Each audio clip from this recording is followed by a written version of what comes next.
wabarakatuh. Perkenalkan, nama saya Nelly Firdiana Inanda dari Program Studi Pendidikan Agama Islam semester 4 Universitas Islam Lamongan. Nah, pada kesempatan kali ini saya akan membahas tentang pokok-pokok isi kandungan dalam Al-Quran. Sebelum kita memahami pokok isi kandungan dalam Al-Quran, kita harus memahami apa itu Al-Quran terlebih dahulu. Al-Quran adalah kitab Allah yang diturunkan kepada Nabi Muhammad SAW yang berisi petunjuk guna menjadi pedoman hidup untuk manusia.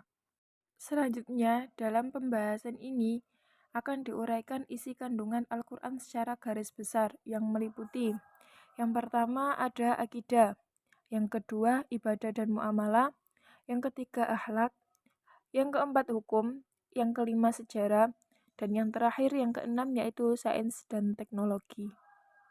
Nah, sekarang kita akan membahas satu persatu dari 6 pokok tersebut. Yang pertama yaitu akidah. Akidah adalah keyakinan, kepercayaan. Akidah Islam adalah suatu kepercayaan yang diyakini kebenarannya dengan sepenuh hati oleh orang Islam.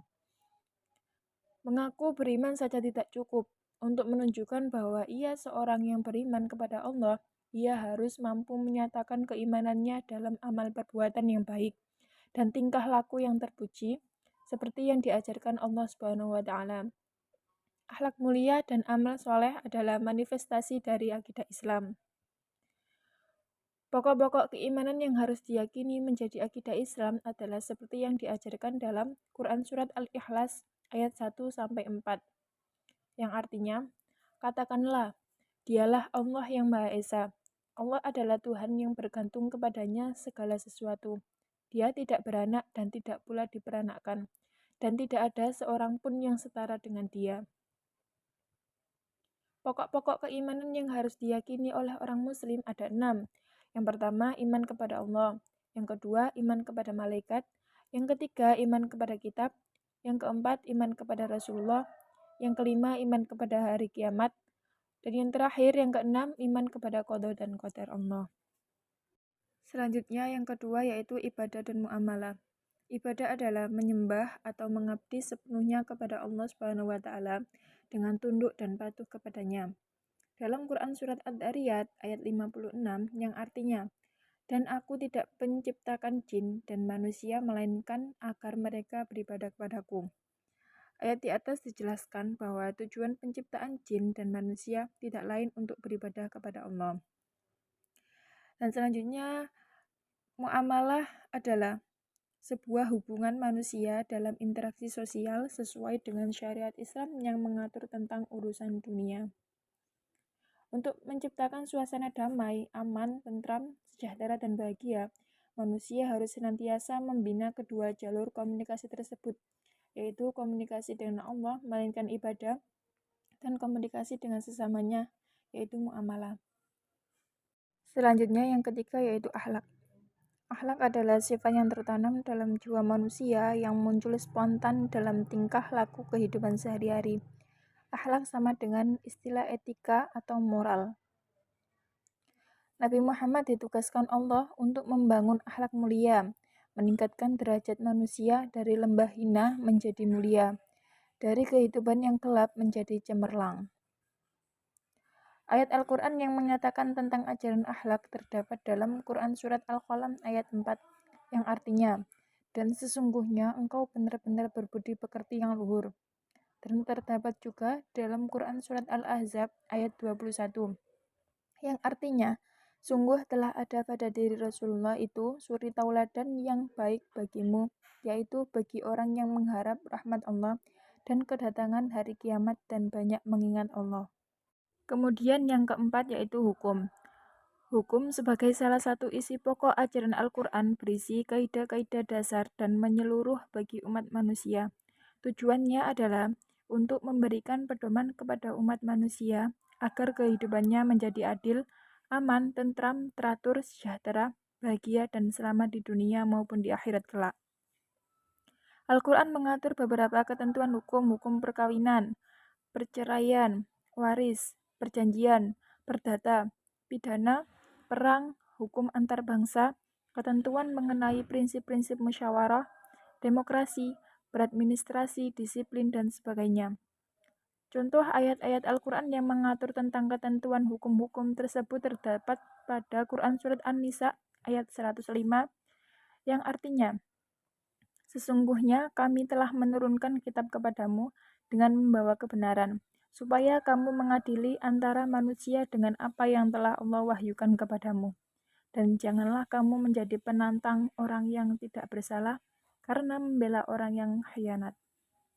Selanjutnya yang kelima yaitu sejarah. Sejarah atau kisah-kisah umat pada masa lalu bukan hanya sekedar cerita atau dongeng semata, tetapi dimaksudkan untuk menjadi ibrah atau pelajaran bagi umat Islam. Ibrah tersebut kemudian dapat dijadikan petunjuk untuk dapat menjalani kehidupan sesuai dengan petunjuk dan kerisahan Allah Subhanahu wa taala. Pada dasarnya, Al-Quran adalah pedoman hidup. Di samping berisi pokok-pokok ajaran dan hukum Islam, Al-Quran juga mengandung banyak peristiwa sejarah, kisah para nabi, dan umat manusia pada zaman dahulu. Fungsi dari sejarah ialah untuk menjadi pelajaran yang baik ditiru dan tidak baik untuk ditinggalkan. Sejarah kisah para nabi dan umat-umat terdahulu banyak diterangkan dalam Quran Surat Al-Furqan ayat 37-39. Selanjutnya yang terakhir yaitu sains dan teknologi. Banyak ayat yang memberikan isyarat-isyarat ilmu pengetahuan dan teknologi yang bersifat potensial untuk kemudian dapat dikembangkan guna kemaslahatan dan kesejahteraan hidup manusia. Al-Quran menekankan betapa pentingnya penguasaan ilmu pengetahuan dan teknologi.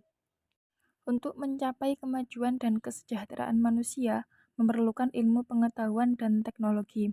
Namun, ilmu pengetahuan dan teknologi saja tidak cukup memberikan jaminan bagi kesejahteraan dan keamanan manusia serta kebahagiaannya. Ilmu pengetahuan dan teknologi harus dilandasi dengan agama, karena tanpa agama dapat membinasakan umat manusia itu sendiri, seperti penggunaan hasil teknologi untuk penghancuran manusia dan mengancam kehidupannya. Hal itu diisyaratkan pada saat ayat Al-Quran untuk pertama kalinya diturunkan kepada Nabi Muhammad SAW, yaitu pada Quran Surat Al-Alaq ayat 1-5, yang artinya, bacalah dengan menyebut nama Tuhanmu yang menciptakan, Dia telah menciptakan manusia dari segumpal darah, bacalah dan Tuhanmu lah yang maha mulia, yang mengajar manusia dengan pena. Dia mengajarkan manusia apa yang tidak diketahuinya. Ayat yang pertama kali diturunkan tersebut diawali dengan perintah membaca. Membaca adalah satu faktor terpenting dalam proses belajar untuk menguasai suatu ilmu pengetahuan. Ini mengidentifikasikan bahwa Al-Quran menekankan betapa pentingnya membaca dalam upaya mencari dan menguasai ilmu pengetahuan. Ayat lain yang berisi dorongan untuk menguasai ilmu pengetahuan juga dijelaskan dalam Al-Quran Surat Al-Mujadalah ayat 11. Sekian pembahasan pokok-pokok isi kandungan dari saya. Kurang lebihnya saya mohon maaf yang sebesar-besarnya.